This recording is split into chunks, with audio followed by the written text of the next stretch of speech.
Ya, silakan dimulai presentasinya.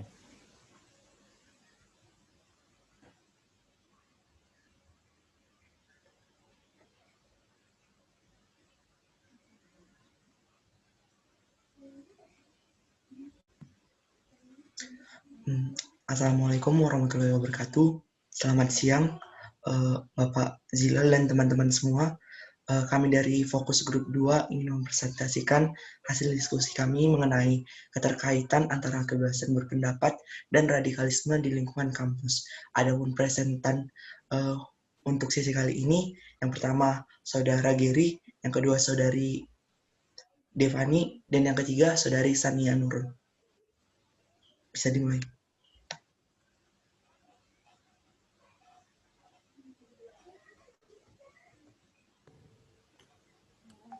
Terima kasih Anton sebelumnya. Suaranya kedengaran jelas ya Pak?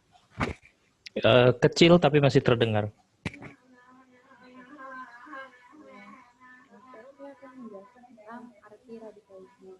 Menurut KBBI, radikalisme memiliki 3 arti, yaitu paham atau aliran yang radikal dalam politik, paham atau aliran yang menginginkan perubahan atau pembaharuan sosial dan politik dengan cara kekerasan, dan sikap berlebihan dalam aliran politik. Sedangkan menurut ahli Ismail Hassani dan Bonar Tigor, radikalisme dalam kajian ilmu sosial diartikan sebagai pandangan yang ingin melakukan perubahan yang mendasar dan sesuai dengan interpretasinya terhadap realitas sosial atau ideologi yang dianutnya. Nah, jadi apa sih arti radikalisme? Radikalisme adalah suatu keinginan pada perubahan yang menentang keseluruhan atau ingin mengubah sistemnya dari suatu akar. Selanjutnya, radikalisme dalam paham anti Pancasila. Nah, sebelumnya saya akan menjelaskan tentang apa sih anti Pancasila. Anti Pancasila itu sendiri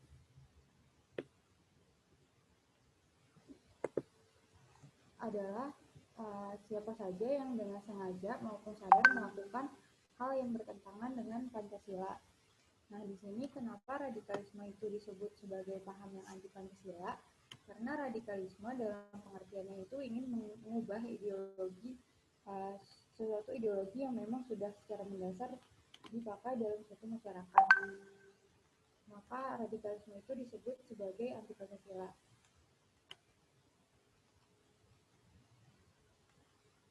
Selanjutnya akan dijelaskan dengan saya. Masih slide yang sebelumnya. Jadi, anti Pancasila itu bisa diartikan dengan sikap atau tindakan tegas untuk menolak ideologi Pancasila. Tindakan-tindakan yang dilakukan itu sangat bertentangan dengan nilai-nilai yang terkandung di Pancasila.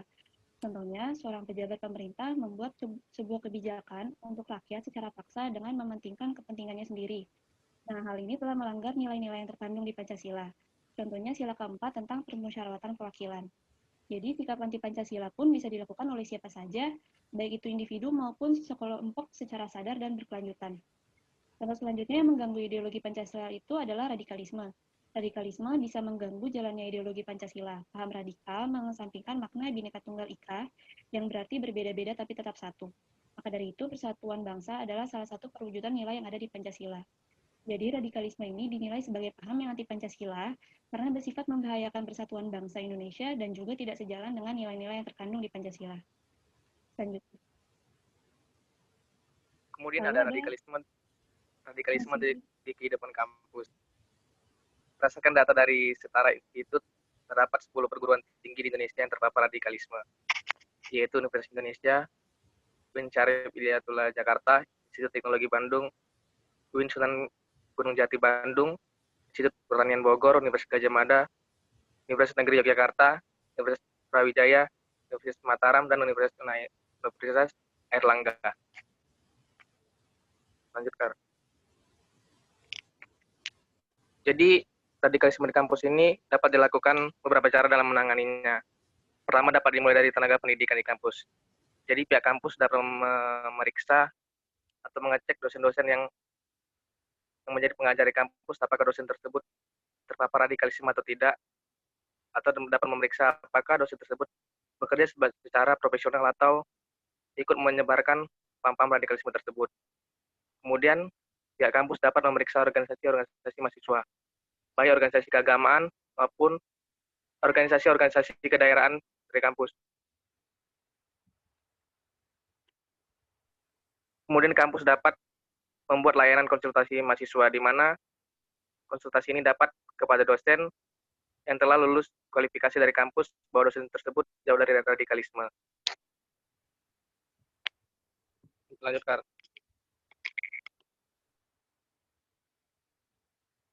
Selanjutnya, saya akan menjelaskan tentang bagaimana sih harusnya menyatakan pendapat dan berpikir bebas sesuai dengan sila keempat dalam Pancasila.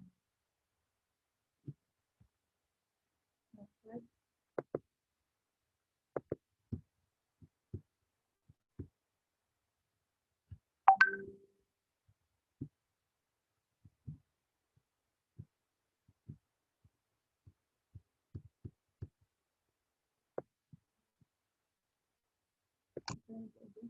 Dalam sila keempat Pancasila yang berbunyi kerakyatan yang diberikan oleh hikmat, kebijaksanaan dalam permusyawaratan dan perwakilan. Dalam sila ini dijelaskan bahwa dalam menyatakan pendapat dan berpikir bebas itu kita harus tahu tanggung jawab serta konsekuensi, dan kita harus bisa menerima konsekuensi yang akan kita dapat dari hal tersebut. Di sini disampaikan bahwa dalam menyatakan pendapat itu bukan semata-mata itu benar-benar bebas, karena dalam Pancasila itu sendiri dijelaskan bahwa dalam menyampaikan pendapat itu kita harus bertanggung jawab dan harus menerima konsekuensinya. Contohnya itu misalnya kita menyampaikan pendapat, dan pasti pendapat kita itu pasti ada orang yang bertentangan dengan pendapat yang kita sampaikan. Nah, dari situ dalam nilai Pancasila kita diajarkan untuk bermusyawarah yang kemudian akan menimbulkan mufakat sebagai solusi dari masalah yang sedang kita hadapi. Kira-kira itu aja yang dapat kami sampaikan dari SP2 mengenai radikalisme di dalam lingkungan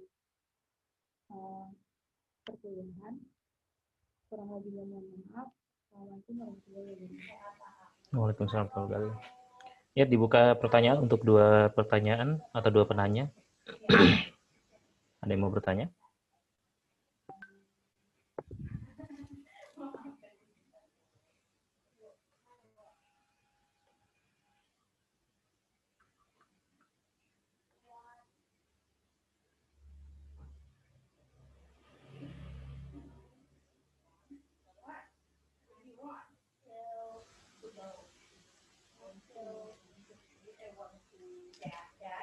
Sekian presentasi dari kami. Jika ada yang bertanya, bisa raise hand atau on mic langsung.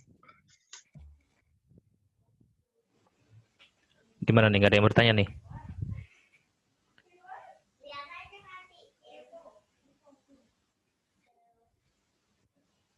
Oke, kalau nggak ada berarti dari saya ya. Saya ada beberapa pertanyaan. Pertanyaan pertama, itu bagaimana sih radikalisme di kampus? Masuknya seperti apa? Sampai bisa masuk ke dalam kampus. Dan yang kalian lihat juga apakah benar? Kan tadi ada UI termasuk dari 10 yang terpapar ya, menurut Setara Institute. Kalau berdasarkan pengalaman kalian, seperti apa? Apa benar seperti itu? Ya, lalu berikutnya terkait dengan kebebasan berpendapat, batasannya di mana kita bisa bebas berpendapat di lingkungan kampus? Karena kan kampus ini tempat tumbuhnya ideologi, tempat tumbuhnya diskusi gitu ya. Jadi apa yang harusnya dilakukan supaya radikalisme juga bisa dikendalikan, tapi kebebasan berpendapat di kampus tidak diberangus?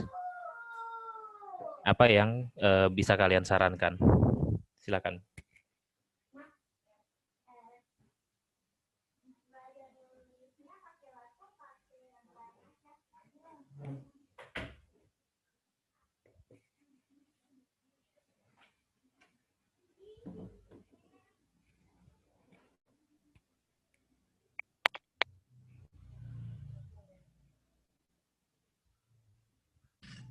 Halo Pak, Ya. saya Sania Amanda dari FG2.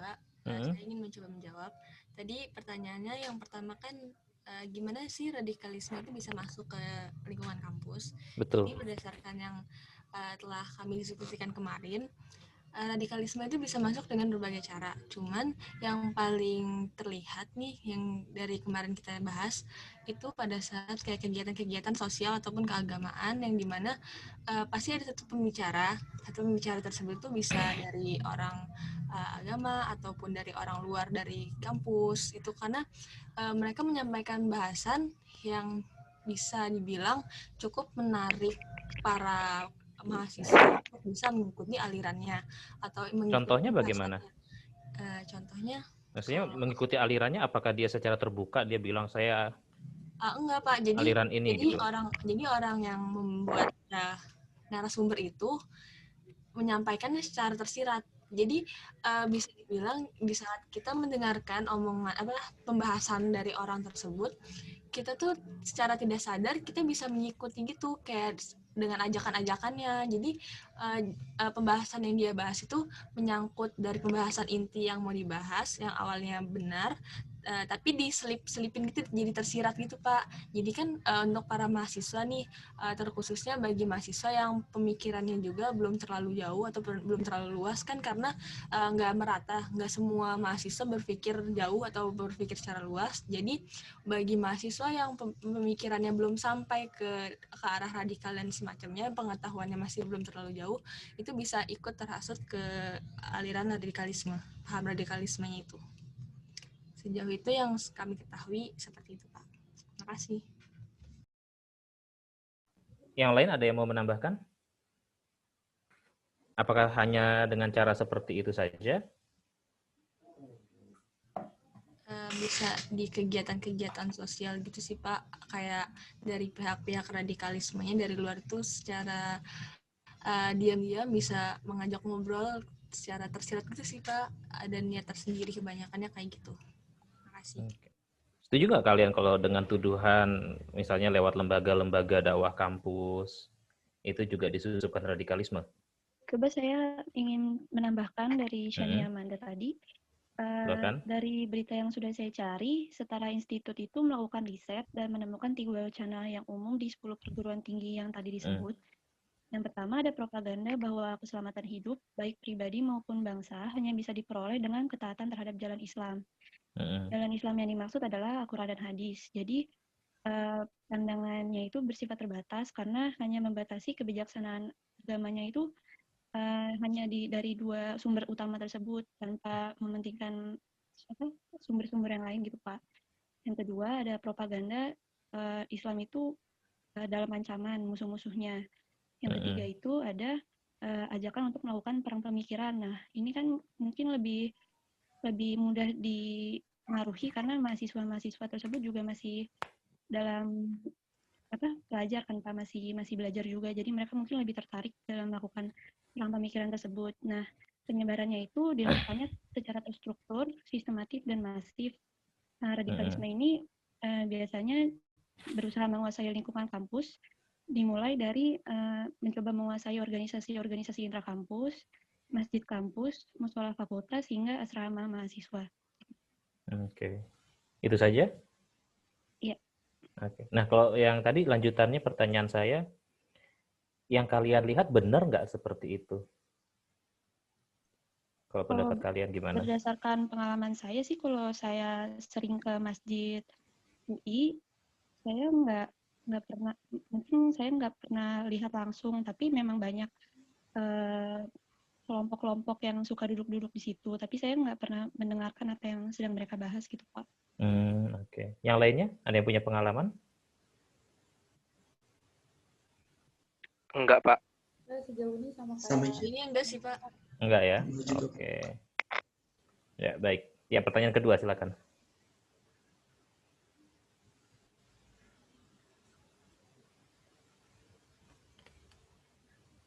Mungkin saya mau menjawab Pak untuk pertanyaan yang kedua. Berdasarkan kebebasan berpendapat dan bagaimana caranya biar itu nggak jadi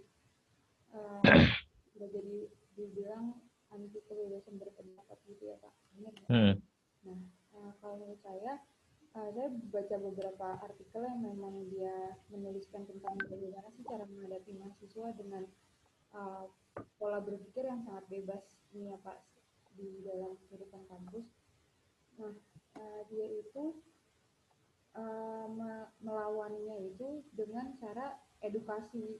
Edukasinya ini dengan cara dia ngadain kayak seminar-seminar tentang paham radikalisme itu apa, terus bahayanya gimana, terus sebenarnya yang benar itu kayak apa gitu. Sejauh ini kayak UI yang saya baca, UI, ITB, UIN itu tuh banyak banget dia mengadakan seminar-seminar tentang yang tadi saya bilang, dan juga dari pemimpin-pemimpin kelompok kayak misalnya BEM atau DPM atau segala macam itu diberikan edukasi juga sehingga nanti dari pemimpinnya ini bisa menyampaikan atau memberikan warning kepada anggotanya gitu Pak. Oke. Yang saya tahu. Nah, ada lagi nggak menurut kalian selain itu? Ya itu kan tadi lebih ke solusi caranya ya. Tapi kalau kita melihat kebebasan berpendapat itu seperti apa sih di kampus? Boleh sebebas-bebasnya atau memang harus ada batasan?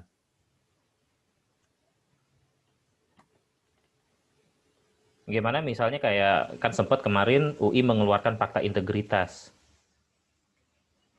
Nah itu seperti apa? Apakah itu langkah yang memang perlu diambil atau itu justru menghambat kebebasan akademik? Ya kan diantaranya yang tidak boleh ikut-ikutan organisasi, tidak boleh berpolitik, ada yang seperti itu ya, yang kemarin sempat kontroversial. Menurut kalian bagaimana?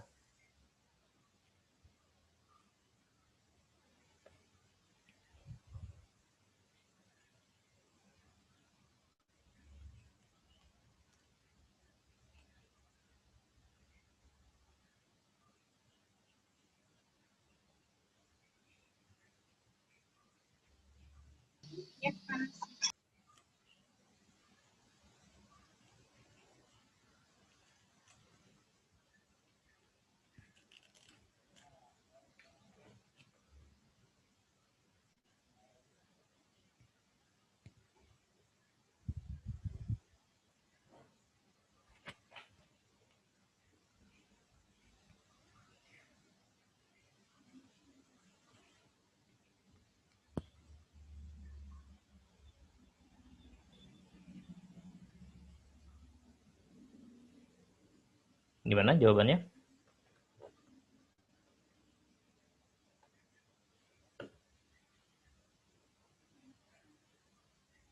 Bentar, Pak. Oke.